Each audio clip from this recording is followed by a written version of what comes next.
Video can be very powerful in your real estate business, but is it ever okay to videotape the interior of a seller's home for your buyers? That answer in this video.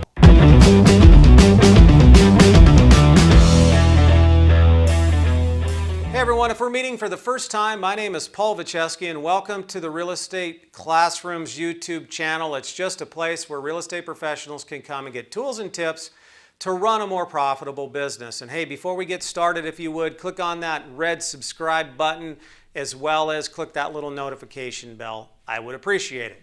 So I'm a managing broker, and one of the questions that I get a lot from agents is, can I video record the interior of a seller's home for my buyer?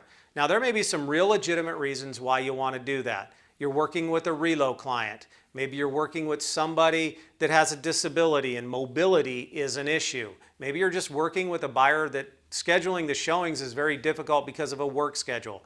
There are numerous reasons why it may be a legitimate solution. But the answer is actually no, you cannot. At least not without the seller or the listing broker's permission. And there are some real reasons why. First of all, security is number one. If the buyer's agent is out videotaping or taking photographs of the interior, there may be things on that video or photograph that the seller does not want out there.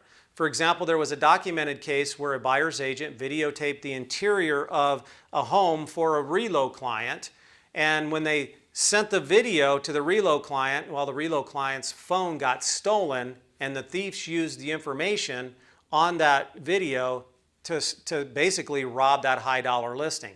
There's also another documented case, a fair housing case, where some of the stuff that was on the video ended up constituting a fair housing violation. And a lot of people got into trouble over that one. And quite frankly, the bottom line is, it's not your listing, and any advertising that does happen has to have the permission of the seller or the listing broker, depending on the type of contract and agency relationship between the listing broker and the seller. So it's dangerous to do it. Another thing that I see a lot is where agents, during showings, they just cap off a couple of photographs saying, hey, this is cute, or how would you like this, or I like this kitchen.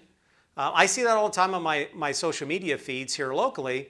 That too is not permitted without the listing broker's permission. You have to have the listing broker's permission because that's a form of advertising. So keep that in mind. That's all I got for today's video. It's just a little tidbit that'll keep you out of real estate jail. And hey, by the way, before you leave, if you would, leave a comment or two or ask a question. And like the video, I'd appreciate that. And don't forget to subscribe and click that little notification bell. Until next time, get out there and sell something.